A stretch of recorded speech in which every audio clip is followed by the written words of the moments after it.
The following is a special presentation of Tony Curry Radio.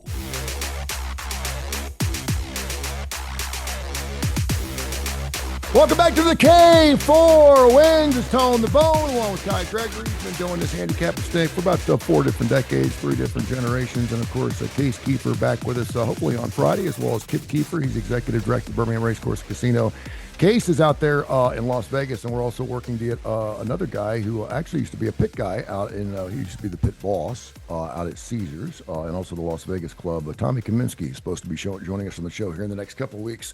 So we'd like to have that contingency of Las Vegas out there. But in the meantime, we've been on fire, my friend. Tell us how everyone's been doing the last few days. If you went to K4Wins.com, you should be happy. We should, and we actually had some new signups over the weekend who I know are happy. Since our podcast last Tuesday, so 7 days. Last Tuesday 4-0, last Wednesday 3-0, last Thursday 3-1, Friday 3-0, Saturday 5-0, Sunday 4-0, Monday 2-0-1 with a horrible push for a tie in Major League Baseball exhibition when we had the Washington Nationals getting plus 184 against Houston, tied 2-2. So that's 24-1-1. Our last 7 days for a profit for $100 better of plus $2,290. Last month, 91-38 or a profit of $49.20. Year to date, 219 and 118 profit, Tony, plus $89.20. There you go.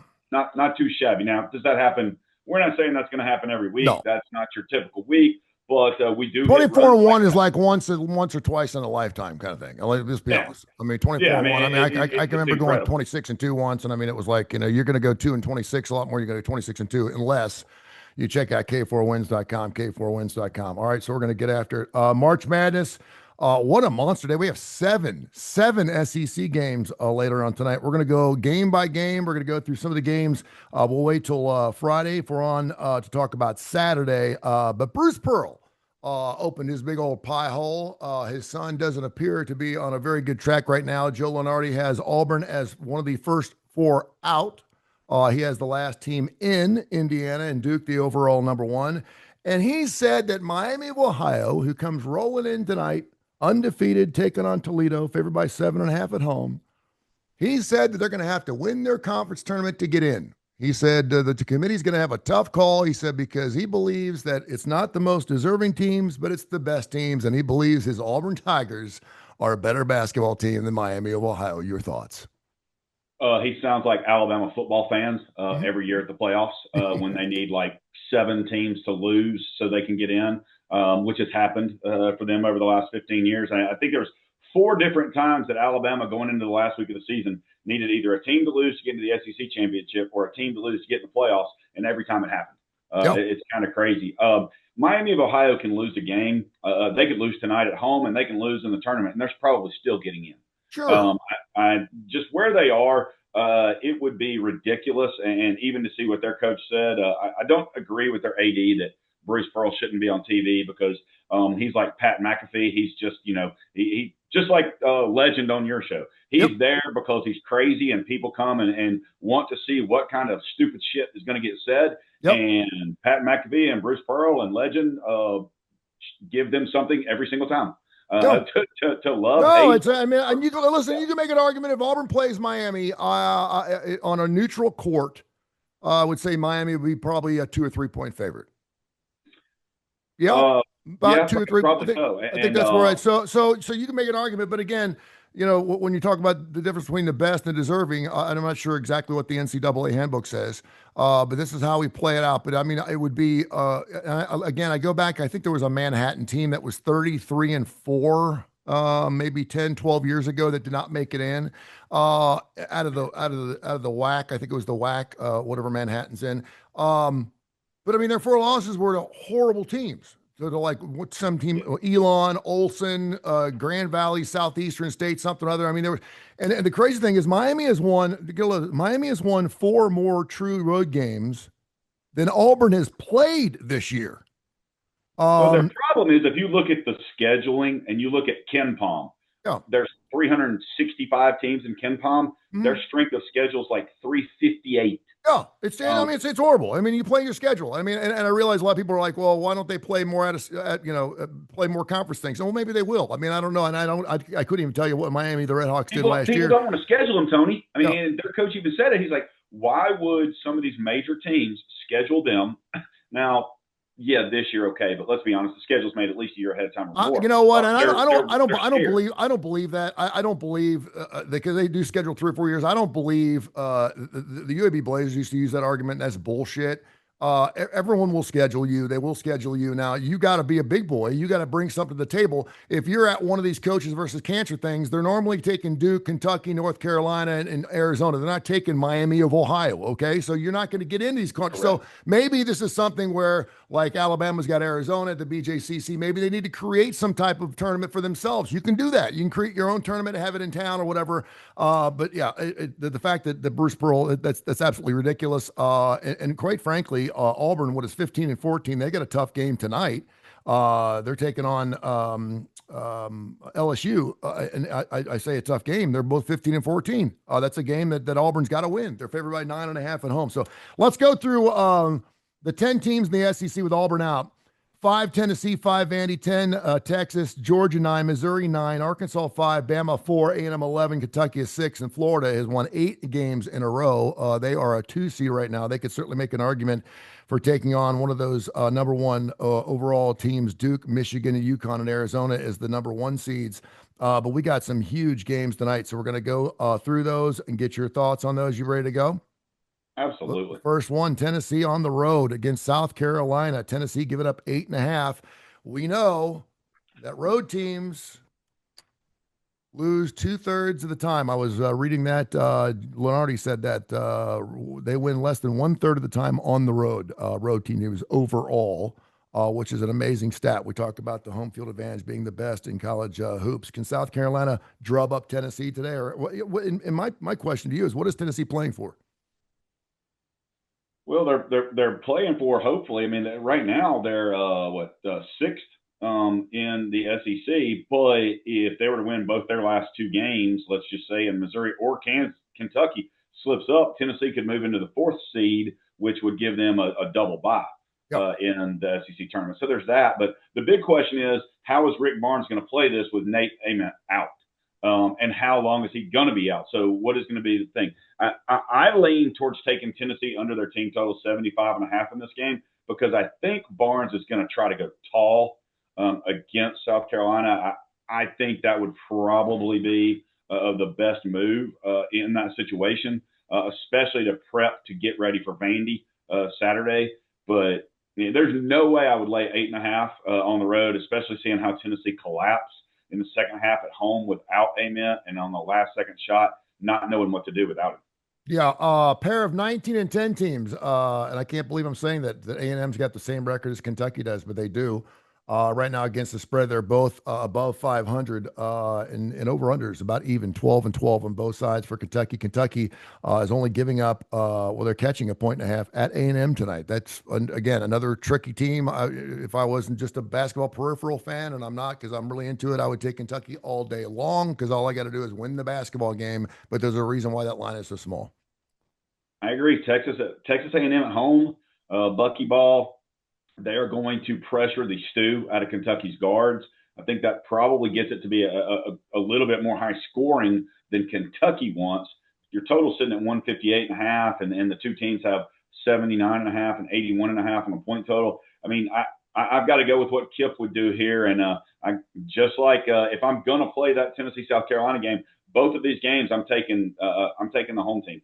Okay. Yeah, and that over-under is 161. There is an Alabama-Georgia game tonight where Bama's also giving up 1.5. The over-under, 180. It's actually 179.5, but 180 is a lot funner to say. So I'm going to say it's going to push to 180 because just think about that. I mean, it's a 90-90 game in regulation, my friends. And I'm betting that game may go over the total tonight because Georgia doesn't know how to play defense. And Alabama, if they're getting hot in the threes, they're not going to be back in transaction as well. What's your thoughts on Alabama? Give it 1.5. It's an important game for Alabama. I mean, not only because they're winning basketball games where they won 7 or 8 in a row, but it's also crucially important that they keep that motivation, keep that chemistry going, of course, with Bediako out. I am all over Alabama in this game. Right. Georgia is spiraling, which makes you say, hey, we should take Georgia. Alabama's playing as well as anybody in the country. They're coming off a hard-fought physical win where they did not shoot well at Tennessee. Georgia plays less defense than Alabama, which is amazing to say considering what Alabama did for the longest time. It's going to be up and down. 90 and 90 is scary, but, I mean, it's happened before. But we've already posted Alabama. Anybody watching, there you go. There's your play. We posted Alabama already and posted it as a 5-star rating play. Don't need the extra distraction, but Steven's certainly got it because his old man's out there, but that's what his old man's getting paid to do. The Auburn Tigers giving up 9.5. I think right now the Auburn Tigers just want a victory. They don't care about the spread, but could they get inside 9? LSU? I was looking at something on home court advantage, and so I'm getting – there's a point to this. Who do you think has the number one home court advantage in basketball in the country? Oh, my gosh. Never going to get it. You mean when you say home field advantage, what do you mean by what? Home court advantage. So they play that much better at home, and their home court advantage it affects their rating. It's off the charts. Gotcha. So, it's not the UAB Blazers. No. Number one home court advantage in the country, according to Ken Palm, with all the adjusted ratings and everything, is West Virginia. Yep. Top place to play. The number one SEC school home court advantage is Arkansas, which is 24th in the country, and then Auburn at 28th in the country. I say that to get to your point in this game. I don't know that Auburn has the scoring to do it, but that I can't. It's very difficult to go against Auburn at home, and then you see what Auburn did when they play somebody like Florida, and then you go, what in the hell happened to this team over the last month? And I do think Stephen Pearl is more concerned with establishing himself to the kids in the locker room as the head coach, to the disciplinarian and everything, because I think he's busier and spends more time thinking about who to suspend or who to sit than he does game planning, which I respect the fact that he will bench a starter, bench a star, and if he loses a game, that's life. But I mean, let's be honest, this kid was not ready in this situation. And I said all that to go, if I play this game, I can't lay it. I have to take it. Hope to wait till it gets to 10 and take LSU plus 10, because I have seen LSU give some fight. They're not going to give up. Yeah. Again, they're both 15 and 14. That over is 155, pretty high. And by the way, LSU 16 and 9 against the spread this year. So I mean, they are a covering machine. They're getting it done. And again, this is one of those games where Auburn's one of the first teams out right now. Lenardi's pretty much good as gold. So every game is crucial for the Auburn Tigers. They've got to win whatever games they have in front of them, including perhaps a game or two in the SEC tournament, or else they're not going to get in. But are they thinking about LSU tonight, or are they thinking about Saturday going to Tuscaloosa? They better be thinking about LSU tonight, because Saturday don't mean shit if they lose tonight. If they lose tonight, people are just going to probably look on the wayside. Also, we got Florida minus 22.5, Mississippi State. You got anything to say about that? Mississippi State, one of the three teams, one of the worst teams in the SEC. But that being said, every team's pretty decent. But Florida giving up 22.5, and of course they're on that huge winning streak. And now 8 games in a row they've won. They're smoking hot. Of course, remember they're the defending champions. I think I saw who was it, Gillis or somebody this past weekend saying that he believes now that Florida may be odds on a chance to defend its title and actually win the term, despite the fact they're not at a 1 seed right now. Well, they've moved up to 5, and they could move up to the 3rd or 4th 1 seed, depending on what happens. Probably not the 3rd, but UConn, and in my opinion, Florida's a much better team than UConn. I can see Florida moving up, and that would probably be a little bit better for them. Because if UConn dropped, then you're probably going to have maybe Florida, UConn either way. But 91 for their team total tonight, unless Hubbard from Mississippi State just gets hot. I don't see any way Mississippi State can keep this game competitive. 22.5 is a lot. I would love it under 20. I don't think it's going to fall. It may even climb. But again, this is one of those games where I'm going to lay it or I'm going to sit. It is senior night for Florida, because they go to Kentucky this week. So that's another thing. And how long will Golden play his starters, play his seniors, and let them get after it?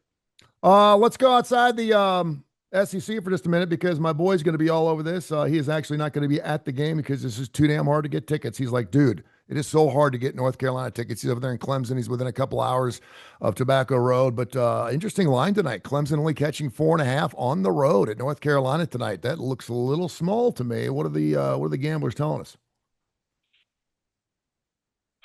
Total 142.5.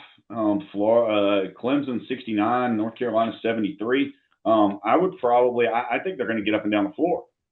Personally, I like North Carolina over their team total in this, even without one of their leading scorers. I think it's a very, it's one of those games where the only way either team thinks they can win is to get up and down the floor and get out there. So I personally, I love that.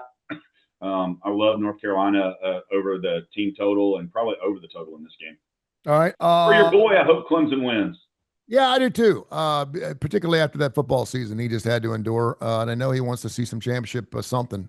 He's like, dude, he's going to soccer games. He's going to field hockey games, lacrosse. I mean, he's going to see anything live. He wants to see anything. It's just he wants to see winning is what he wants to see, and he hasn't had a whole lot of that. Who does Clemson have Saturday? Because if you're North Carolina, what are you thinking about? Are you thinking about Clemson tonight, or are you thinking about Duke Saturday that's coming up? Well, I don't see how you can look past North Carolina.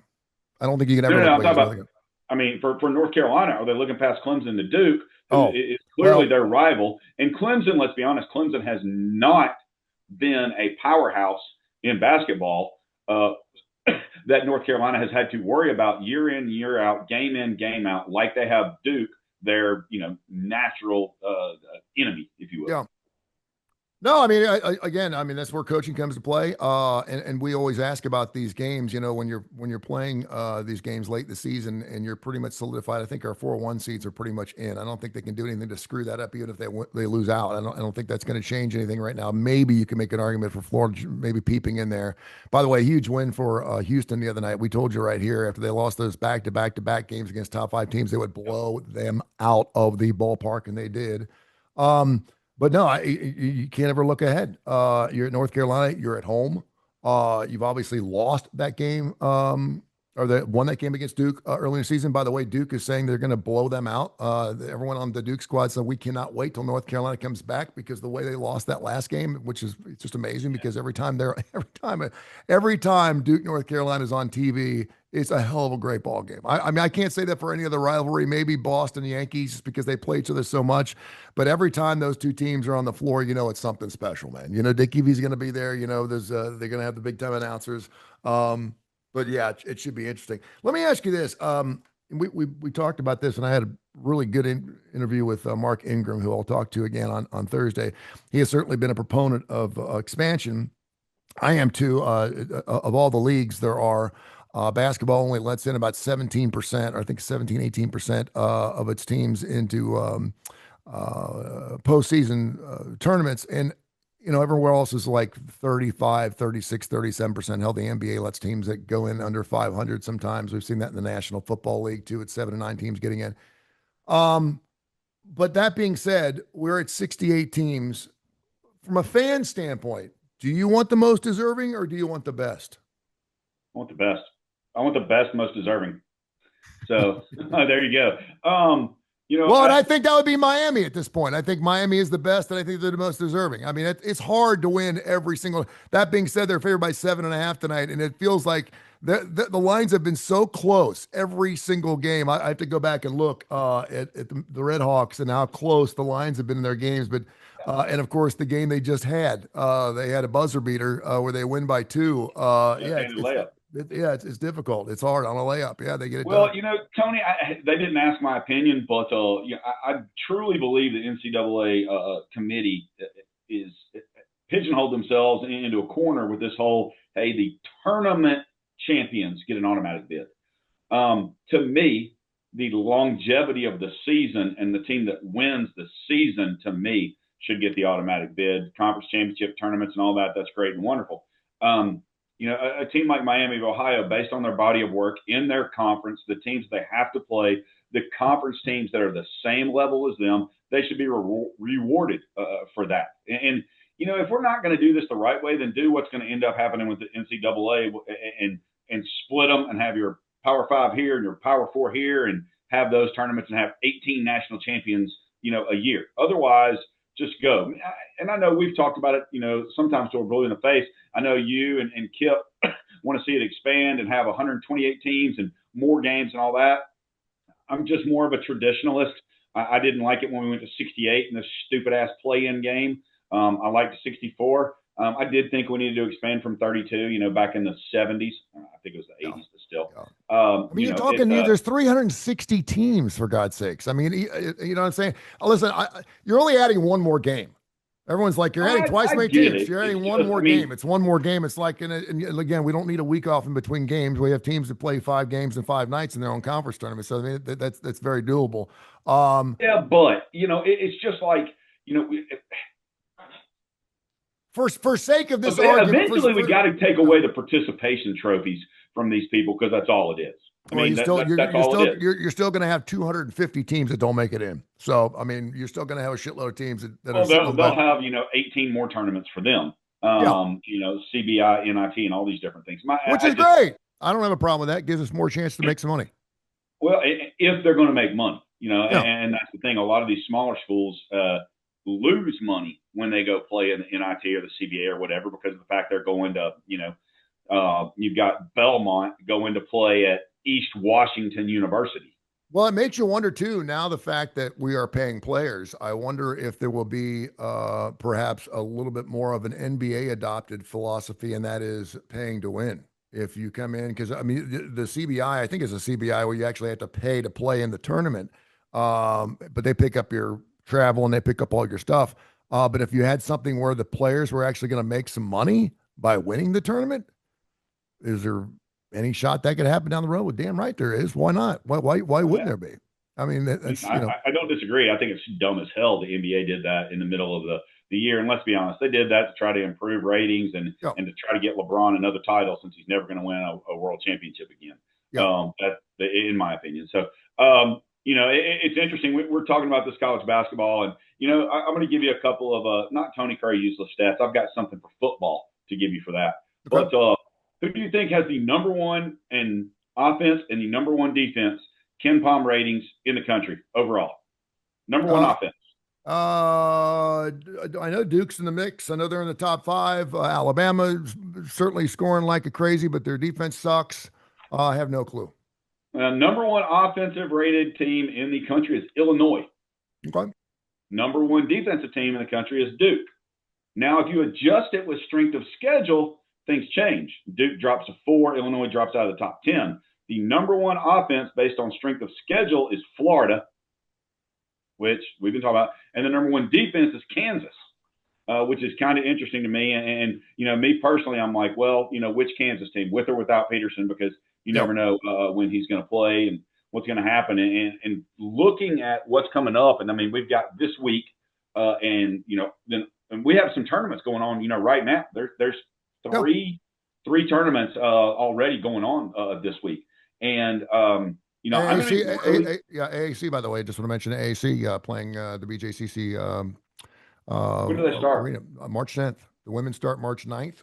They'll start down there, and then the men start March 10th. Yeah, so next week. A week from today.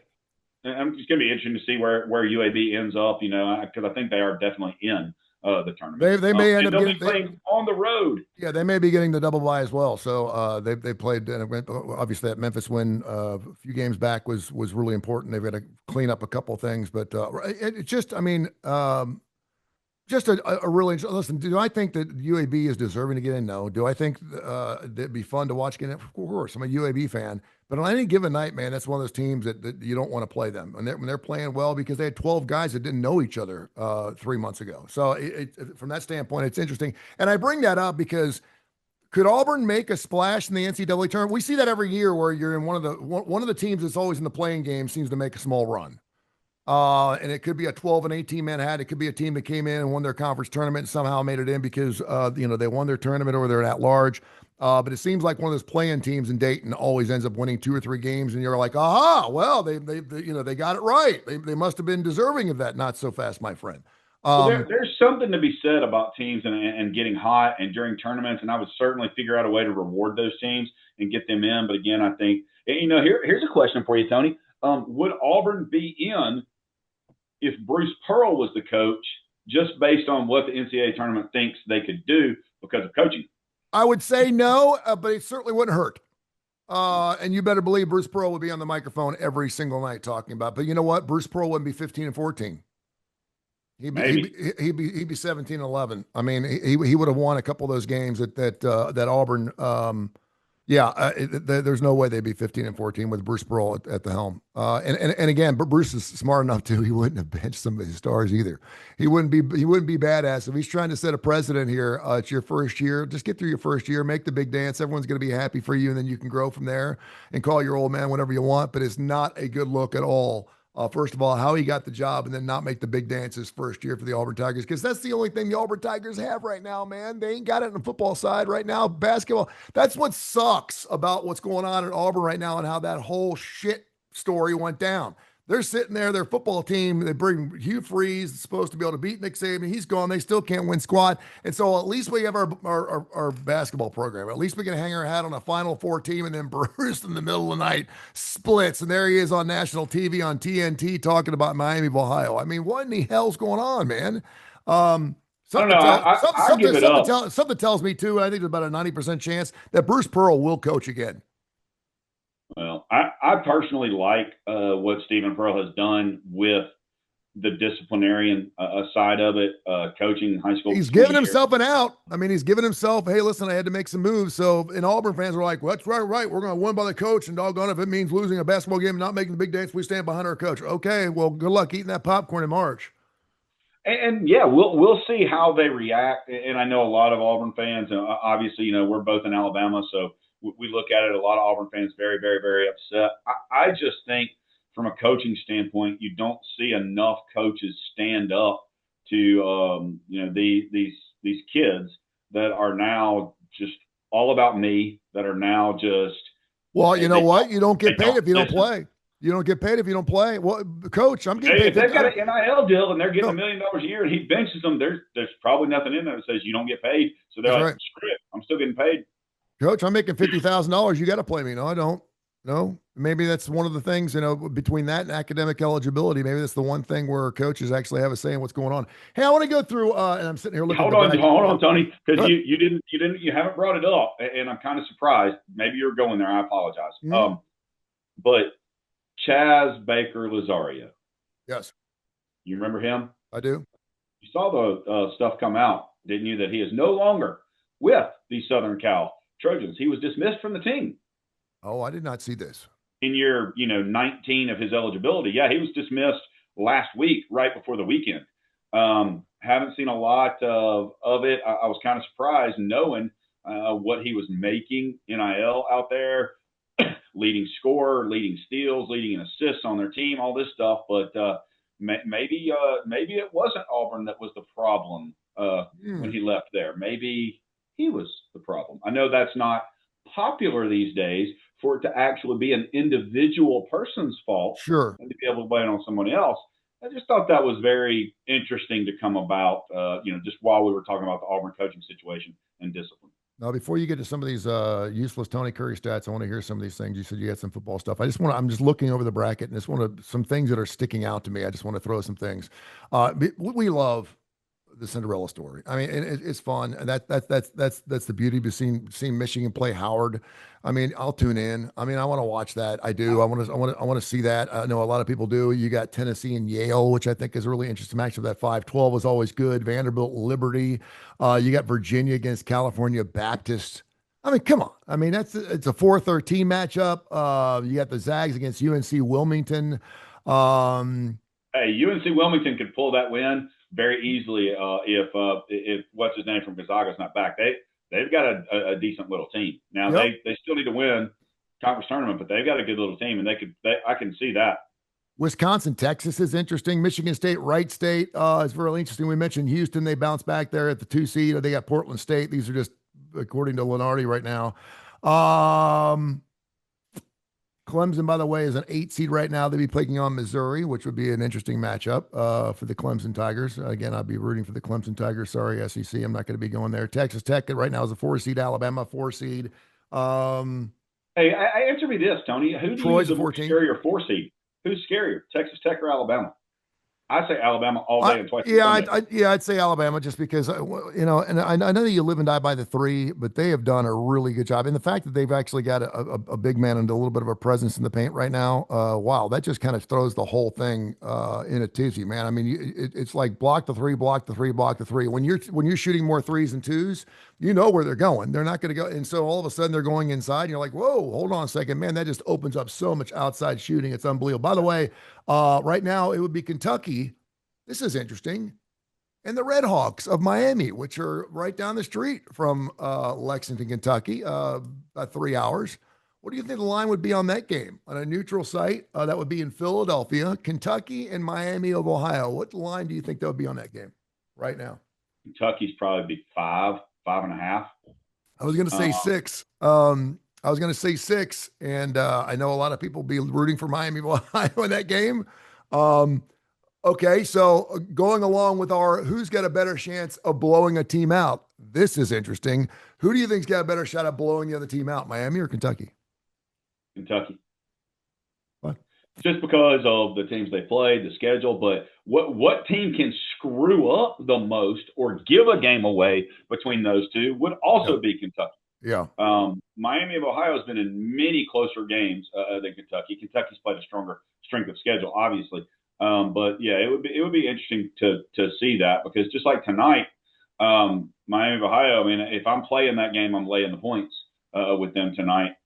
But as you pointed out, they have not been great against the spread last couple of weeks for sure, and they've had I think 4 last minute games in their last 5. So that would be interesting. But that'd be interesting to see. Kentucky, Miami of Ohio, which is the reason why we all love the NCAA tournament, because you get some crazy matchups.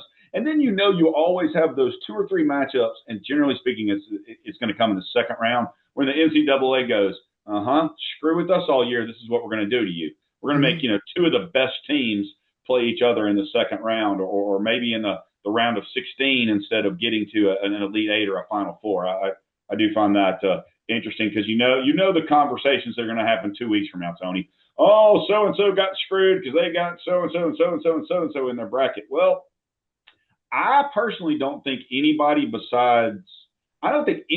country can't be beat. I don't think we're in a situation, unlike a lot of people, where they're already saying Duke's going to win it all, Duke's going to win it all, Duke's going to win it all. Yeah. Duke's going to have to play 2 or 3 really good games in a row, as is Michigan, Arizona, any of those teams. So I would knock UConn out of that and put Florida up there, because I think if Florida is a 1 seed with Duke, Arizona, and Michigan, then I think those are the best 4 teams, and hopefully that's a Final Four. But when's the last time we had a Final Four with all 1 seeds? Yeah. Or even all 1 and 2 seeds? I bet it's been 20 years. I don't think it's been that long. I think that stat came up a couple of years ago, and I think we actually had all 4s 3 or 4 years ago. It's interesting. I was going back because if Miami wins tonight, they're 30-0. And I was going back and just looking at some of the teams that started the season 30-0. Do you remember Wichita State, the Shockers, back in 2013, 2014? They went 35-1 and lost in round 32. That was Shaka Smart, wasn't it? Yep. The Bruins in 63-64 went 30-0 to start. The Houston Cougars in 67-68. 2014, 2015 Kentucky Wildcats. I remember having several people on the he was the Sanford head coach. Damn it, what was his name? Kentucky center. And was talking about, Kentucky of the field. I remember it was like everyone just had Kentucky. You just take Kentucky and go backwards because no one was going to go against Kentucky in 2014, 2015. Indiana State, the Sycamores, 33-1, lost the championship game in 78-79. How about Indiana State perhaps winning a national title? North Carolina Tar Heels won 32-0 and 55-56, 66-67. This is how long it's been. I know, but you got to think about what you're talking about. You're talking about Indiana State, and for people out there that are young, they forget that was freaking Larry Bird. Yeah. I mean, that's the reason why.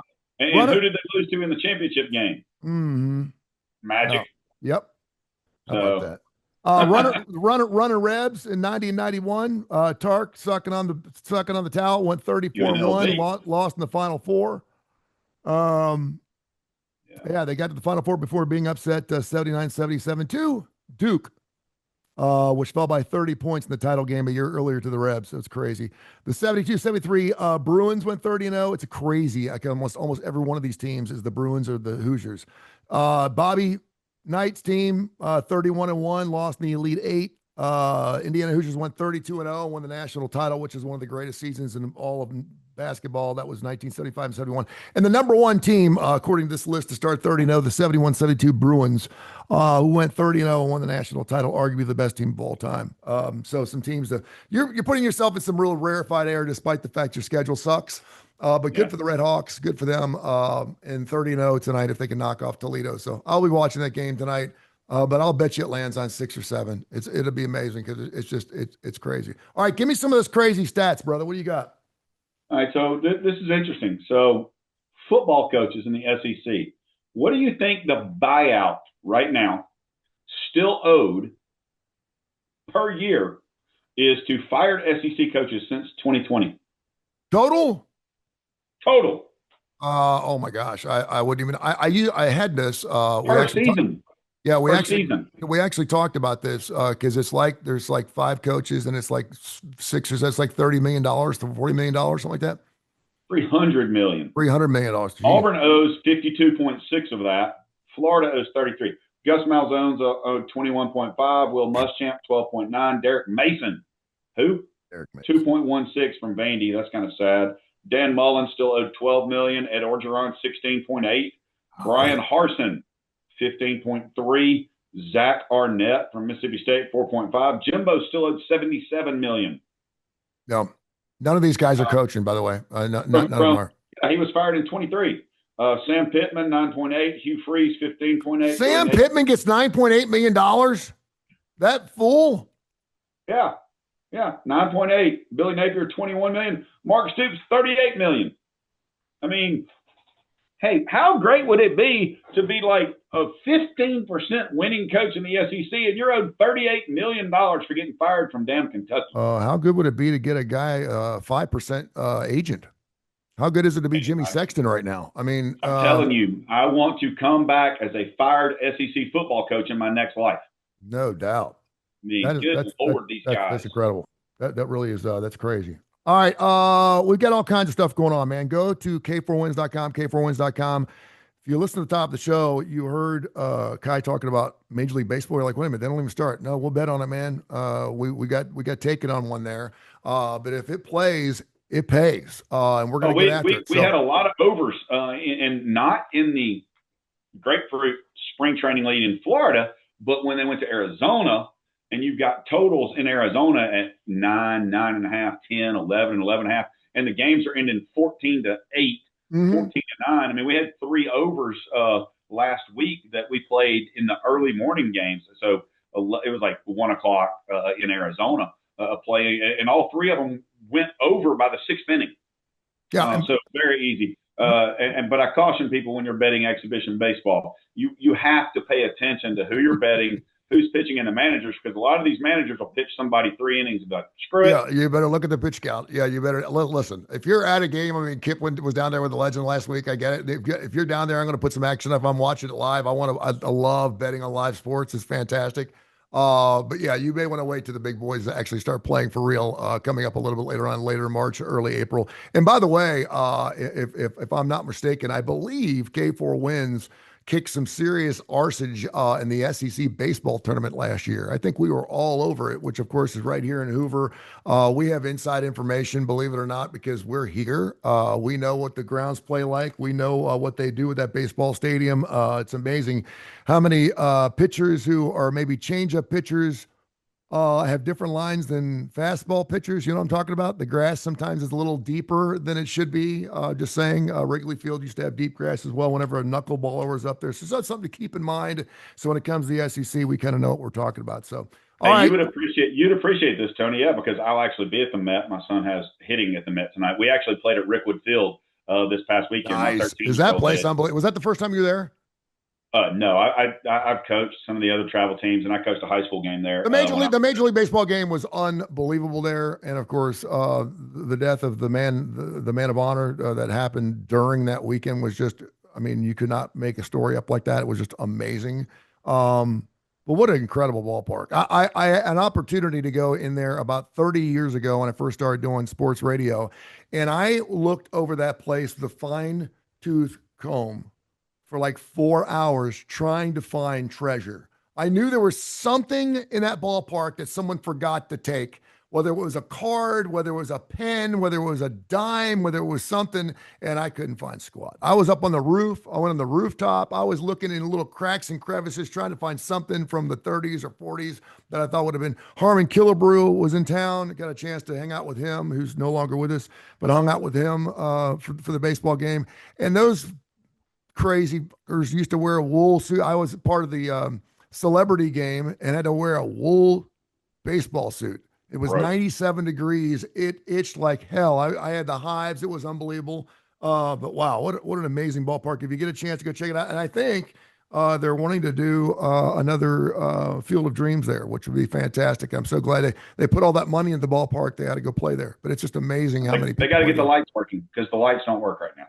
That's something that Major League Baseball should pony up and do that. But the field is in immaculate shape. Walked on the field Saturday before and after the game. And the neighborhood is great too. The neighborhood is great. I mean, come on, man. The neighborhood is killer. I mean, it's great. It reminds me of old Crosley Field. Yeah. I mean, you have to walk and you have to carry a pistol with you, but it's fantastic.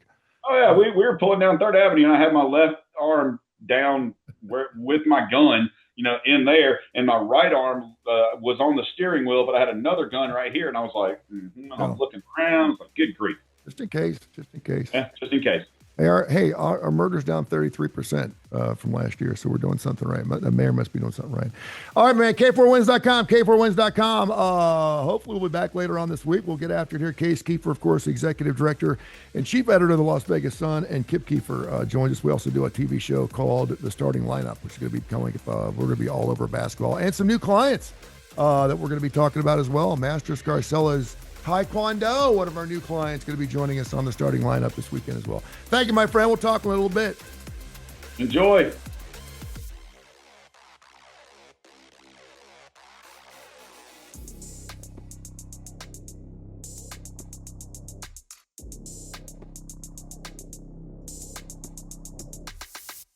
This has been a special presentation of Tony Curry Radio.